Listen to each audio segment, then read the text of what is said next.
Айса, қазір музыкамен неге тоқтаттың айналысуды? Осы сұрақты көп адамдар қояды негізі маған.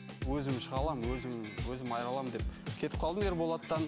Ешкімге сенің өкпең жоқ қой. Отбасымды құрып, Қытайдан қыз алып кеп. Я, оны жасырмаймын. Ол елде жігітім болды. Тұрмыста емессің ғой қазір? Жоқ, Құдай сақтасын деп ғой. Жақсы нәрсе ғой енді тұрмысқа шығу, бірақ мен әлі сөздің шыны керек, әлі етегім көтерілмеген адаммын.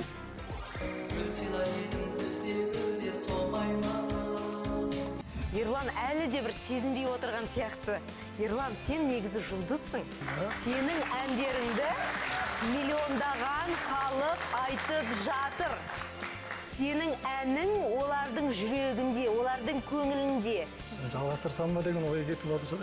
Иә, бір осы шабыт, осы бір қайсарлық қайта оянса деген бізде ниет бар үлкен.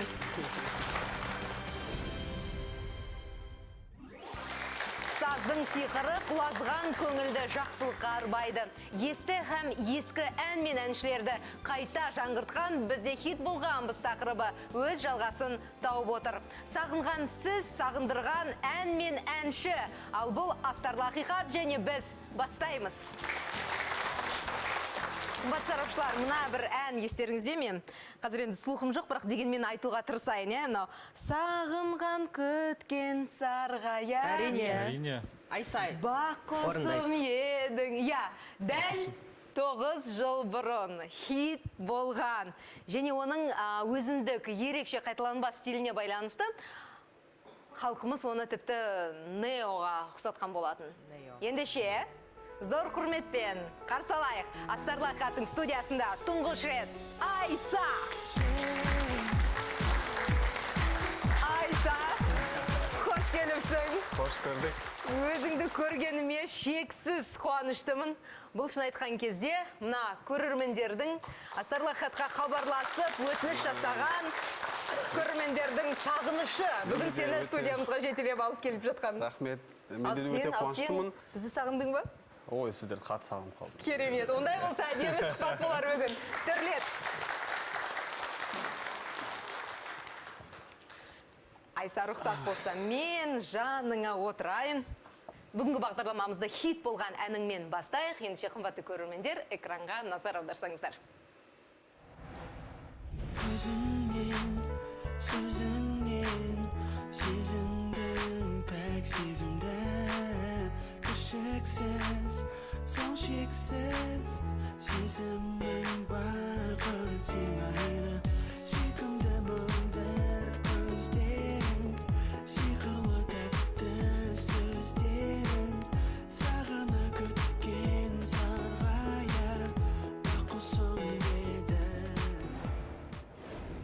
Шын айтқан кезде арада 10 жылға жуық уақыт өтсе де Айса мүлдем өзгермеген сияқты. Солай ма? Ең алдымен кезекті сарапшыларға берейік, өйткені ол кісілер де сені сағынып отырған болар. Кезінде фанаттар да болған шығар, араларында ондай азаматтар бар шығар. Жалпы осы бір әннің хит болуының сыры неде деп білесіздер? Енді 9 жыл бұрын, 10 жыл бұрын бұл стильде алғашқы тұңғыш шығып жатқан әншілер болғаннан кейін халыққа ерекше қызық болды. Кейін халықтың жүрегіне тез бара болды. Орда Бразерста болдың, бірінші алғаш. Сол жігіттермен бірге жасалған дүние ғой. Бірақ енді Айса әлі күнге дейін хит, Дина. Өйткені біздің радиостанцияда оның ұйқысыз түн деген әні еріксіз әлі күнге дейін сұрайды. Әнің де, өзің де ескірмейтін ерекше жан. Асет, ал жалпы осы әнді естіген кезінде өзіңде белгілі бір ассоциациялар болады ма? Ассоциация ол әрине түнгі қала. Түнгі қала. Жастық шақ, қыздар. Машина, бойдақ кез. Менің көзіме жалпы осы клипті көрген кезде жалт етіп түскен сенің қап-қара қолғабың болады. Билеген кезіңде өте бір әсерлі, ерекше. Кейін қарасақ кейбір клиптеріңде осы бір үрдісті жалғастырдың, енді сол стиль болып қалды ғой. Кезінде ойлаған емін, қолында бір тұртығы бар ма екен деп көрсетші. Бәрі таза, түзу. Демек ол стиль болды ғой, Жоқ, бұл әшейін стиль, тек қана стиль. Кім өзің ойлап тапқан әлде басқа біреулер ме? Жоқ, өзім. Өзімнің сондай қалауым болды да, сахнаға шыққан соң, мысалы Майкл Джексонның шляпасы болған. өзіне Иә. ыңғайлы сондай шабыттандыратын, иә. Кейбіреулер мысалы қара киінген жақсы көреді, кейбіреулер қызылмен шыққан Қазір жақсы гардеробыңда көреді. қанша қара қолғап бар сонда? Қазір Сол гардеробымда қолғап қалған жоқ қой деймін. Қолғапты шешіп салып, Жарайды, қазір стиліңнен бұрын өзіңе кел, тоқталайықшы. Мынау биді тула салысымен үйреніп кеттің бе әлде қалай? Бұған енді кішкене қиындау бұл сұраққа жауап беру, өйткені кішкентай кезімде космонавт боламын деп ойлағам негізі. кез келген жігіт Тоқтар ағамыздың жолын қуып. Иә, Тоқтар ағамыздың жолын қуып, айға барып қайтып, сонда арманым болатын. Өзгерді арманы. Одан кейін президент боламын деп ойладым. Жақсы арман, өте. Сөйтіп бірден биге көшіп кеттім. Басында биден сабақ беретін. Бірден сабақ беруге көшіп кеттің бе сонда қалай? Иә, бірден сабақ беруге. Өйткені өзім ешқандай би кружоктарға неге қатысқан жоқпын. Ол кезде де интернет болған жоқ. Бізде де видеоларда анау Абай Ленинада подземка бар. Сол жақтан неше түрлі билейтін хит әндер, билейтін андай Алдабайдың да билері болған, Орданың да билері, Ашырдың, Джастин Тимберлейк, солардың видеоларын көшіріп алып, Өзің қайталайсың ғой, иә? Иә, қайталайсың. Үйде айна да жоқ болады. Көлеңкеме қарап үйренетін. Ал осы сен көретін жұлдыздардың ішінде Нео болды ма? Нео ол енді кейіннен қосылды ғой, Нео. Шын айтқан кезде көп адам сені дәл Неоға ұқсатады. Иә, сондай. Америкалық R&B орындаушысы. Бізде салыстырып көрген едік, қызық па? Біз көрейік ше? Көрейік. Өзіме де қызық болып қалды.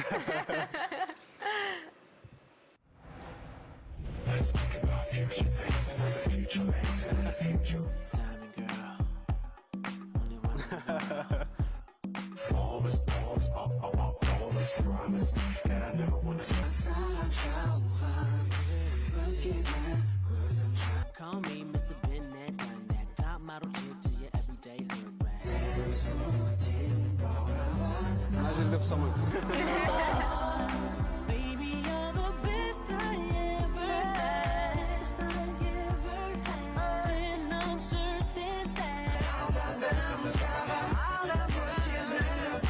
all that I can think about is what this thing could be. Қалай, не дейсіз сарапшылар, ұқсай ма, ұқсамай ма? Ұқсайды әрине. Жоқ, енді мәселенің барлығы басқа жақта жатыр да. Негізі мен Неоға ұқсағым келіп шыққан жоқпын. Негізі сол Мен одан бұрын шықтым ғой десейші. Жоқ енді. Мен ойымша, менде де Неода бір адамның тыңдарманымыз да. Ол әрине Майкл Джексон. Ол Майкл Джексон. Майкл Джексон шляпасы, Майкл Джексонның қимылдары. Иә, лунная походка. Енді лунная походка, енді тек қана лунная походка емес Майкл Джексонның қимылдары. Былай қарайтын болсаң көп қой. Жасай аласың ба? Шын айтқан кезде, иә, біздің осы студияда лунная походка дегендердің бәрі жасап көрсетпесе, біз сенбейміз. Иә. Енді лунная походканы енді Айбек сияқты жасай алмаймын енді. Ерболат Құдайберген сияқты жасай алатын бейгесін бе? Қазір қымбатты көрермендер, сіздерге де салыстыру үшін көрсетеміз. Ерболат Құдайберген дәл осы студияда лунная походканы жасап көрсеткен болатын. Былай, сосын барып лунный походкасы бар. Енді Айса сол эстафетаны жалғастырушы.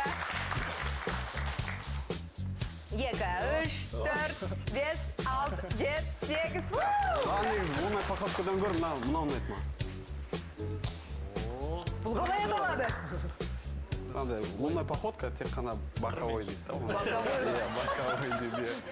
Енер негізінде қиын. Қазақшалап қалай айтатынын Былай білмеймін. бұрамыз, тартамыз. Мына аяқтан басталады ғой. Мына аяққа бүйтіп Екпін саламыз, екпін саламыз да, мына аяқты итереміз ары қарай. Мына аяқты итереміз. Каблукта қиын екен. Екпінді мына жаққа лақтырамыз да. Екпінді мына жаққа лақтырғаннан кейін, мына аяқты тартып аламыз өзімізге қарай. Мінекей, көрдіңіздер ме? Қайтадан мына аяқты ары қарай Ал итереміз. енді жасап көріңіздер. Кім жасаймын десе қымбатты көрермендер, Айса сияқты билеймін десеңіздер, ең алдымен мінекей осылай шыр көбелекше айналуды үйренгендеріңіз абзал. Керемет. Сұхбатымызды жалғастырайық. Қымбатты сарапшылар, өздеріңіздің бәлкім қоятын сұрақтарыңыз бар болатын болса, ең алдымен кезекті өздеріңізге берейін. Бар ма? Айса, қазір музыкамен неге тоқтаттың айналысуды? Енді музыкамен осы сұрақты көп адамдар қояды негізі маған. Музыкамен неге қойып кеттің, неге музыка жазбайсың деп. Бірақ шынында келе музыканы тоқтатқан жоқпын.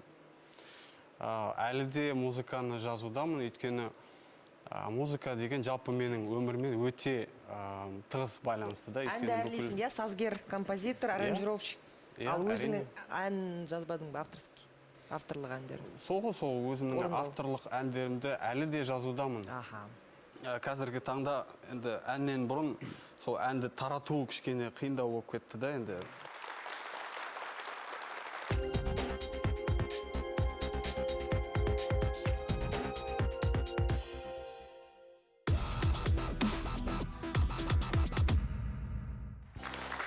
Адам санасында ең жақсы сақталатын екі нәрсе бар екен. Ол әтір және ән. Бүгінгі хабарда сіздер сағынған сүйікті әншілеріңіз Айса. Ерболат Беделхан өзінің сұхбатында былай деген екен. Айса, өзім жұмыс жасағым келеді деп кетіп қалды. Бір кезде. Сонда кетуіңе не себеп болды? Енді былай айтатын болсақ, әр адам бірінші мұғаліммен көреді да, одан кейін өз күшін өзі сынағысы келеді. Менде де өз күшімді сынап көргім келді, өз күшіммен жеткім келді жетістіктерге. Десек те, мынау Бақ құсым әніне келетін болсақ, ол да Ерболат Беделханмен шығармашылық байланыста жұмыс жасаған кезіңде пайда болған туынды еді. Ол былайша айтқанда сенің бір стиліңнің қалыптасуына, имиджіңнің, атыңның қалыптасуына зор үлесін тигізген сияқты. Ерте кетіп қалдым деп өкінбейсің бе? Шынымды айтсам, өкінетіндей бар негізі. Өйткені болашақ сондай жас талантты әншілерге беретін сұхбатым бар. Менің қателігімді қайталамаңдар.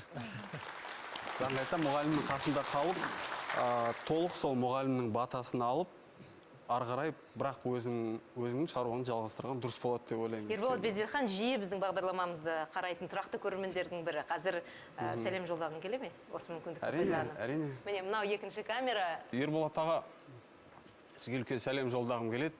Сіздермен бірге жұмыс істеген кезім, менің ойымша, менің өмірімдегі ең жарқын жұмыс істеген кездерім деп ойлаймын. Өйткені бірден сіздер маған концерттің не екен, гастрольдік сапардың не екен, жалпы әнші болудың не екен, қалай ойлану керек, қалай қимылдау, қалай жұмыс істеу керек, бәрін маған сіз өзіңіз үйреттіңіз, сондықтан сізге үлкен алғысымды білдіргім келеді.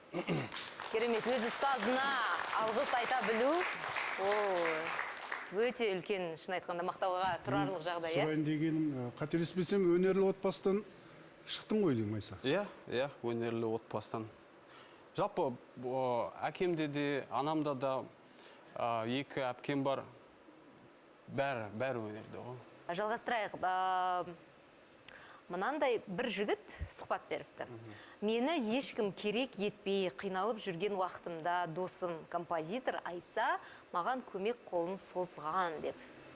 Бұл кімнің сөзі болуы мүмкін деп ойлайсың? Ғалымжан емес па? Ғалымжан Молданазар? Жоқ.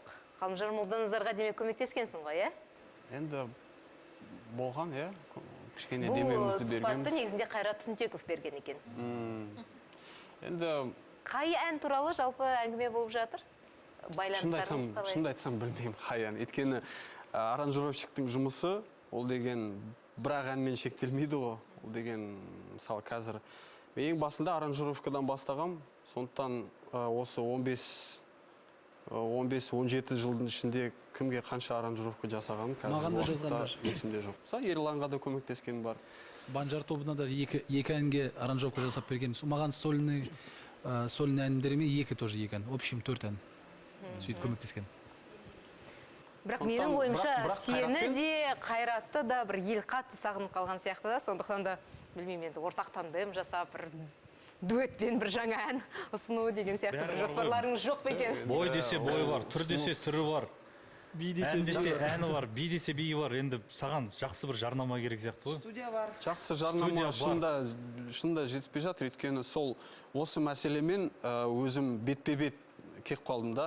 Өзім шығалам, өзім айралам деп кетіп қалдым. Сол қателік, ең бірінші қателік сол? Ең бірінші қателік, сөйтіп әнімді жаздым, әндермен де жетеді көп. Бірақ ол әнді қалай таратуға келген кезде Вот сол кезден Инстаграм, басталды. әлеуметтік желілер, Қазір достар. оңай ғой, иә. Қазір new media туралы Менің айтатын боламыз ойымша, біраздан соң, иә.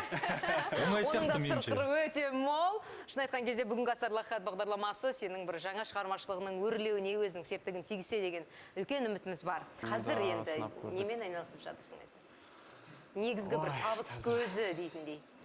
Әзір енді осы жақыннан бері дегенде 4 жыл болайын деп қалып, отбасымды құрып, сөйтіп неден Қытайдан қыз алып кеп.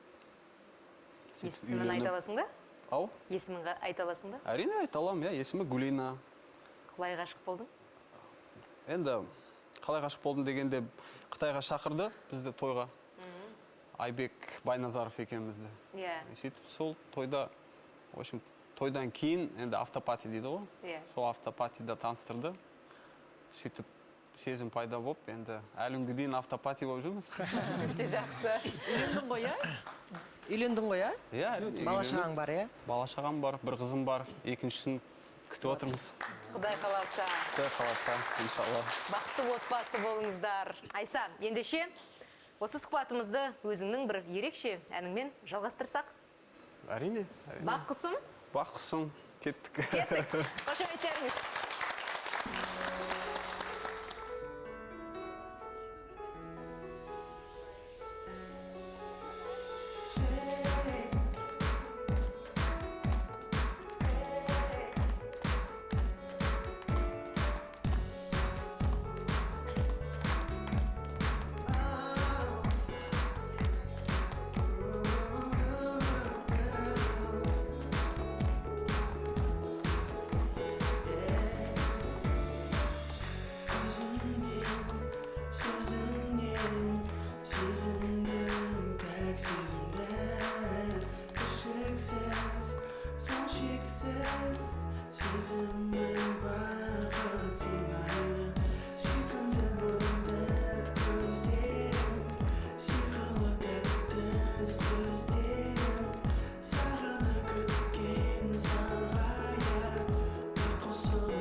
Рахаттың студиясында тағы да бір ерекше қонақ. Қымбат сарапшылар, сіздерге жұмбақтап айтайын. Айса, өзің де қосылсаң болады осы жұмбағымызды. Жауабын егер білетін болсаң, ол әнді әскерде айтпаған сарбаз жоқ. Бұл бір. Гитара тілін түсінетіндер ол әннің аккордын жатқа біледі. Міндетті түрде. Міндетті түрде. Әншіге қарағанда оның әні танымал. Түсініп тұрсыздар ау деме 90%-ға. Бірге қосылып айтсақ та болады. Бірге қосылып айтсақ та болады. Күн сыйлар едім. Күнге жетер жол қайда. Иә. Гүл сыйлар едім, күзде гүлдер солмай ма? Ерлан Тағман. Ермахабат. Ермахабат. Өте дұрыс. Ендеше студиямызға зор қошеметпен Ерлан Тағман мырзаны шақырғым келеді. Ерлан мырза, сәлеметсіз бе? Мен сізді осы Астарлы Рахаттың студиясында көргеніме өте қуаныштымын. Ал сіз қуаныштысыз ғой? Қуаныштым ғой, қобалжып тұрмын. Қобалжымаңыз. Біз сізбенбіз. Мінекей Айса сізді күтіп отыр. Қымбатты студия, қымбатты сарапшылар, бұл қол қошеметтеріңіз. Я, Ерлан, кез келген орындыққа отыруыңа болады. Бүгін бәріне рұқсат. Қош келдіңіз. Халқымыздың зор сағынышын бір сезініп тұрсың бе? Кәнеге тағы да бір көрсетейікші Ерланға.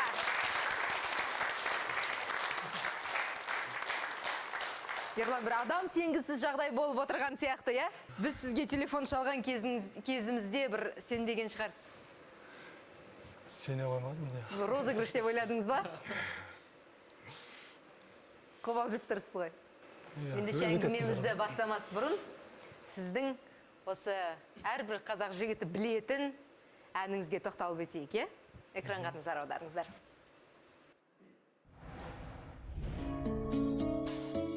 Қара шашың иығыңа төгілген, қара көзіңе жылаған не күлген. Қолға өттің менің тола бойымда, бала кезден саған ғашық едім мен. Толға өттің менің тола бойымда, бала кезден саған ғашық едім мен. Қарап отырсам, әсет әндетіп отыр, е? Әндетіп отырсың деймін. Әндетіп отырмын, иә, керемет. Бұл әнді ол кезде білмейміз ғой, кім айтатын. Ауылда магнитофон бар, соны қайта-қайта айналдырып тыңдай беретін түгіміз. Кассетін ескіртіп, бұл жақында ғана YouTube-тан көрдім сіздің бейнеклипіңізді. Астында ностальгия жылап жатыр. Адамдар 15 жылғы кездегі сол жастық шағын еске алып жатыр. Керемет, сізді түріңізді еш өзгеріс жоқ, шашыңыз шамалы азайған ба? Керемет. Шашырасаңыз айтты, 2005-тің жазыма көктем ойдым, я, Ерлан?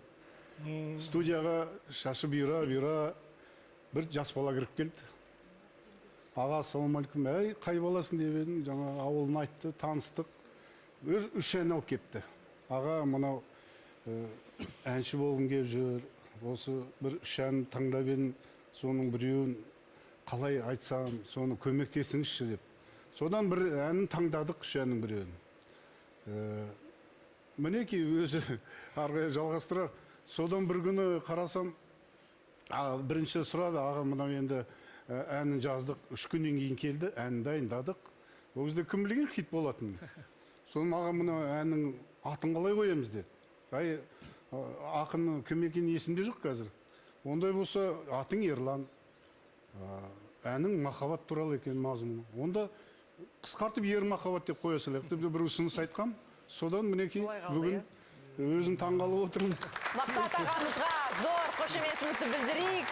Ермахаббат әннің аранжировкасын жазып берген кісі бүгін біздің студиямызда. Ал сөзі демекші Тұманбай Молдағалиевтің сөзі деп білеміз біз. Солай ма? Иә, сөзі Тұманбай Молдағалиев. Бірінші ол өлеңді жазатын кезде, ол өлеңді жазып болған екен, мен авторын іздей бастадым одан кейін. Сізден сөйле сұрамадым, сізден сұрасам, сізде топ береді екенсің. Сөйтіп өзімше іздеген ғой. Сөйтіп Тұманбай Молдағалиев деген ата екен. Сөйтіп барып номерін тауып әйтеуір. Бұл қай жылдар болатын өзі негізі? 2004 жыл ғой. 2004. Қазақ радиосына барып, мұндай телефон еді ғой. Сонан Тұманбай ағаның үйіне звондап, апа алып трубканы. Сол кезде өмірбайын сұрап алғам, сол Қарашашының өмірбайын. Ай, оны маған шығарған ғой деген сияқты әңгіме айтқан әйтеуір сол сәл есімде әйтеуір. Көкең маған шығарған ғой деген сияқты. Сен сонда қай жерден хабарласып тұрсың ағамызға? Қазақ радиосы. Ол кезде Нұрлан Өнербаев ағамыз директор еді. Алматыдасың ғой, сен әлде басқа бір қалада жүрсің ол кезде? Алматыға келіп қойғам ғой ол кезде. Мен басынан айтайын ба, басынан мен ауылда кезден. Басынан айтып берсеңші, шын айтқан кезде. Біз әнді білеміз де, Ерлан, шын өзіңізді танымаймыз негізінде. Бұл ән хит, ал өзіңіз көрінбейсіз. Ауылда сол гитарамен өлең айтып жүрген бала едім. Қай ауыл? Қай ауыл? Жетісай ғой. Жетісай. Атакент, Мақтарал ауданы. Сөйтіп барып, ата-анама айттым, мен әнші балам Алматыға кетем дедім. Сөйтіп барып, үйдегілер онша мән бермеді, деп қоя салды. Сөйтіп барып, сол кезде шықтым. Автобазалға бардым, бір тиын ақшам жоқ қой, үйдегілер де білмеген ғой енді. Бір тиын ақшам жоқ, автобуспен барып сөйлестім, осындай әнші болғым керек еді. Қолыңда гитара? Иә, гитарам бар. Российский гитара ғой. Сөйтіп барып, шопырмен сөйлестім, әкетпеді. Сонымен кешке қайтып, сонымен үйге қайттым. Сөйтіп үйдегілерге келдім, үйдегілер қарады. Ой, Алматыға барып кеп қойдым, өзі деп маған. Әзілдеп, е? Иә, әзілдеп қой. Намысың әтейін. Сонда бүгін болмаса ертең шығамын дедім. Ертесінде шықтым, автобуспен сөйлестім. Сөйтіп, отырады орынға. Жомарт жандар бар екен ғой, тегін жеткізді. Иә, ақшам жоқ екен, бәрін түсіндірдім. Сөйтіп, бір студент бір қыздың қасында орын беріп қойған екен. Келгенше сонымен әңгімелесіп, әйтеуір соның алған заттарын бірге деген сияқты. Сөйтіп, келдік, Сайран автобазаға келіп түстік. Ал енді не істейсің? Ешкім жоқ қой, танымаймын ғой мен. Тура Алматыда мен біреу құшақ жайып. Қарсалатындай бір келдің ғой әсермен. Иә.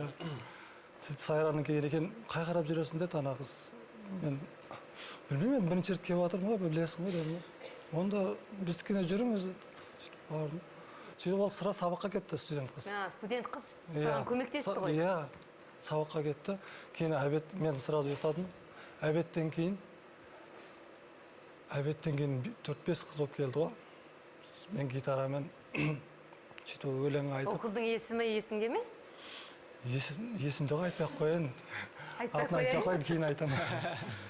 Бәлкім сол қызға бір рахметімізді айтамыз ба деп ойлағанбыз ғой?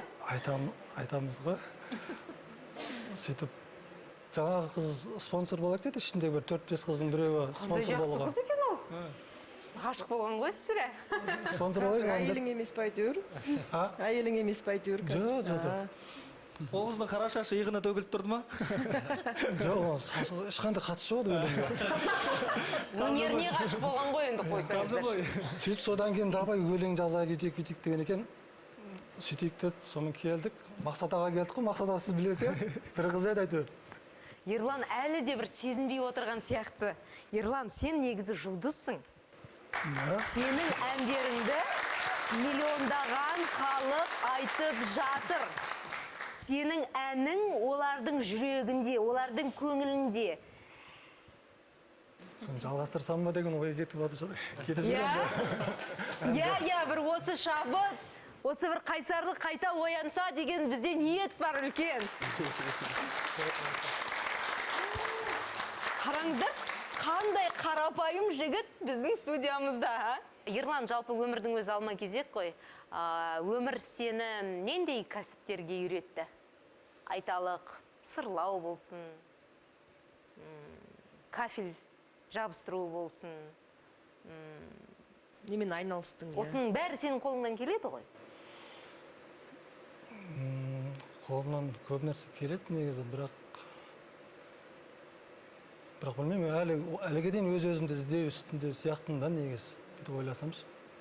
Бірақ енді өмір сүру керек қой, айтшы, өмір сүру керек, иә? Иә. Қазіргі таңда қалай ақша тауып жатырсың? Қазіргі таңда жұмыс қойды бар, кәсібім бар жаңағыдай қолөнер. Бірақ ол ауылда да қазір. Сандық жасау деген сияқты. Сандық жасайсың? Оны қазір ініммен папама тапсырып кеттім ол жақта. Мен 1,5 ай болды енді Алматыға келгеніме. Бекер емес. Темірден ба сонда сандық? Оюлап, ағаштан ба әлде? Темірден ғой. Темірден. баяғыдай бар. Күшті. Бір сандықты мәселен қанша уақыт кетеді жасауға? Бір сандықты бір 4-5 сағат қой. 4-5 сағаттың ішінде бір сандықты жасай аласың ба? Барлық материалдар дайын болып тұрса, 4-5 сағат. Әсіресе мынау қыз ұзату тойын алатын шығар, Иә. Қаншаға сатып алуға болады бір сандықты? Ерлан мырзадан. Бағасын кейін айтсам бола ма? Айта берсейіз, қажет саған жарнама болсын. Айтсайшы, мынандай Инстаграм желісіне жазылыңыздар. Осы жерде менің сандықтарым сатып ала аласыздар деп. Мен саған мүмкіндікті беріп тұрмын ғой. Айта бер, қарапайымдылық дейміз. сен ұялып жатырсың. Жоқ, мен мынау бір шешімге келіп жатырмын ғой, мына ән айту өнердің бір жақты қылып алайын, Құдай қаласа. Бұл қолөнерім жай өзі үйрет деген ойдам. Демек, сен өнерге қайтқың келеді ғой. Иә, қайтқым келеді негізі. Күшті, ол өте керемет. Ерлан, ендеше өзіңнен бір ән тарту болсын. Бүгінгі сені сүйіп тыңдайтын көрермендер үшін.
Ерлан, кетпе.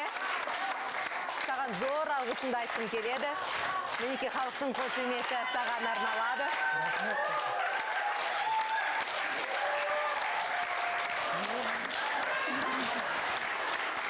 Ерлан, мұның барлығы бір түс сияқты көрініп тұр ма? Бірақ бұл түс емес. Бұл шынайы өмір. Маған жерден келіп отырмын ғой. Тура сондай отырмын ғой, баяғы 2004 болып отырмын ғой. Бұл түс емес. Өміріңді өзгерту, ол сенің қолыңда.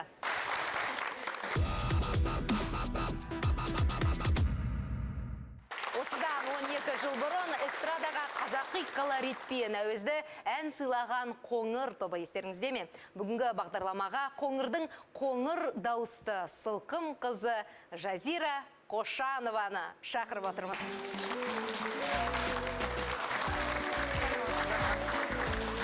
Қош келіпсің.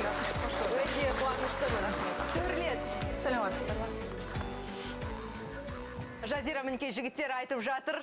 Бүгінгі бағдарлама осы эфир бір түс көргендей деп.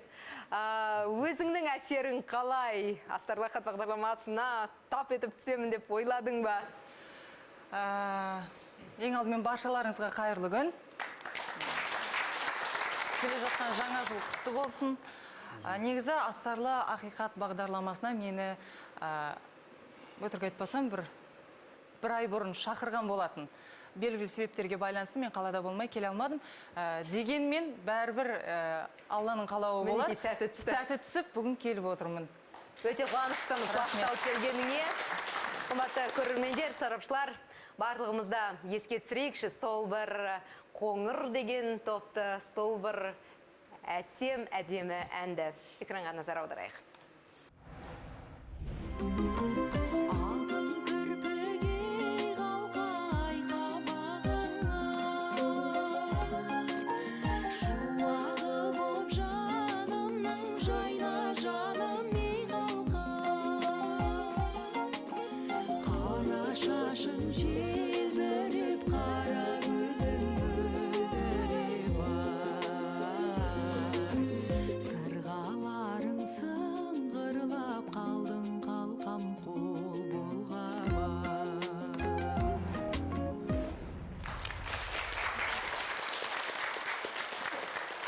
Енді мен мына эффектілерге қарап айтайын, сол бір хромакей, яғни жасыл фонда түсіріліп қиылған бейнелер. Клипқа қарағанда қазір жас сияқтымын мен кішкене.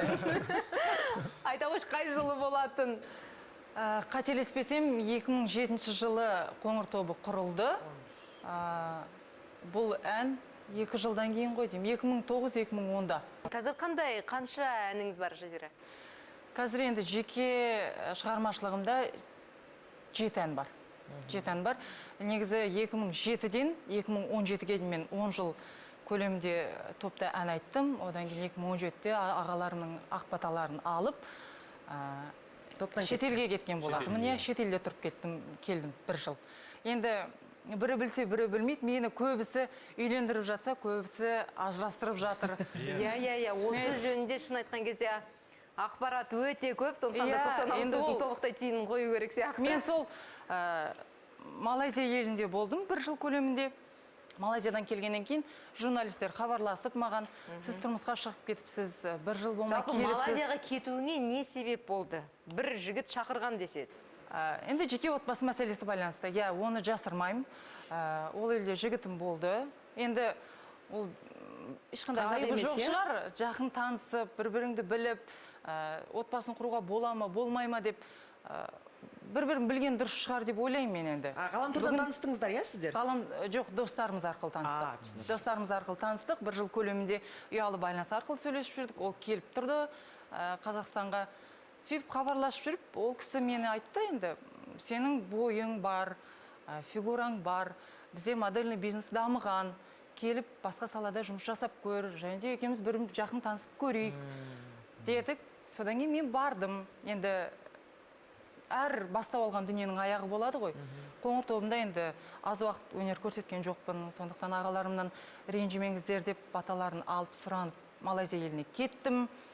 Сол Малайзия елінде болған жұмыс, соның бейне архиві бізде бар екен? Қымбатты көрермендерімізге көрсетсек, қарсы болмасаң. Жақсы. Экранға назар аударайық, қымбатты көрермендер. Бұл Малайзия елінде түсірілген суреттер болса керек.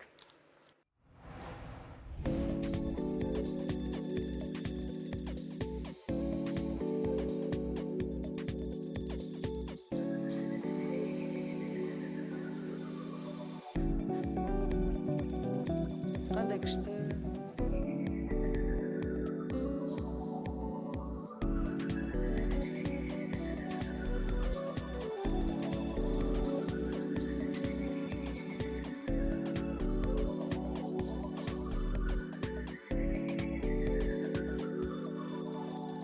Топты бастап жүрген өзіңсің ғой,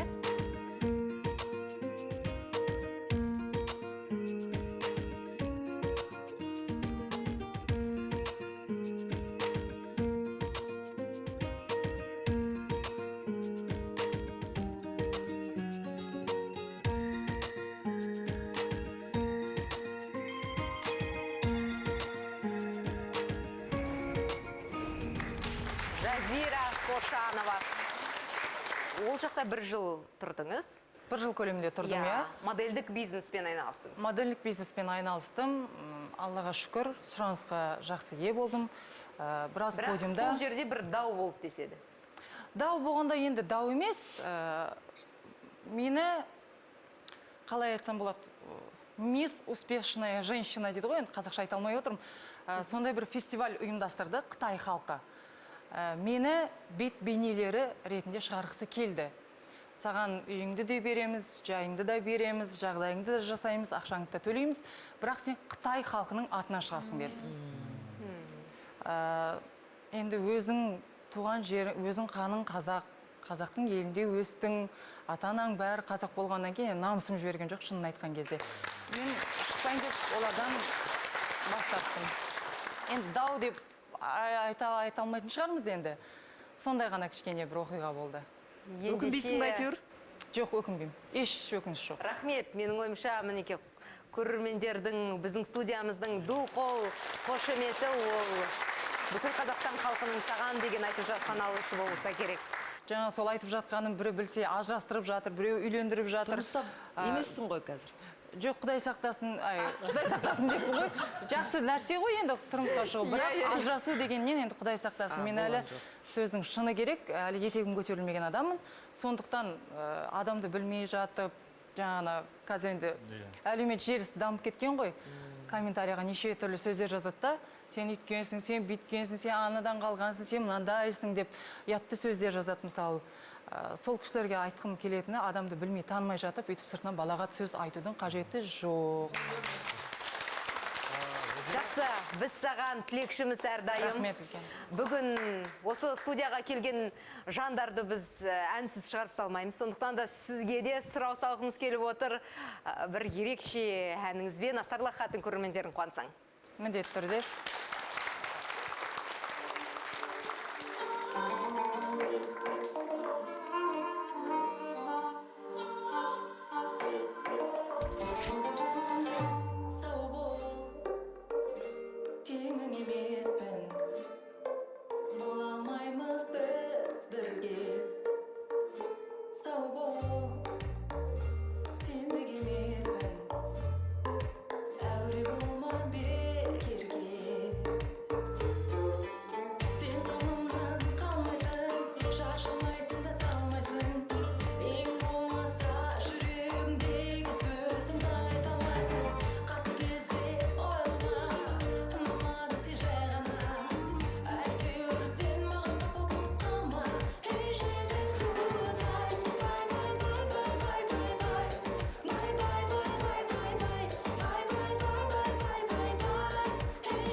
Хит болғанбыз атты бағдарламамызға қатысқан бүгінгі әншілердің жаңа шығармашылық белестерінің куәсі болатынымызға сенеміз. Өйткені саз сарқылмайды, жақсы ән ешқашан ескірмейді. Есті әнші елдің есінен шықпайды.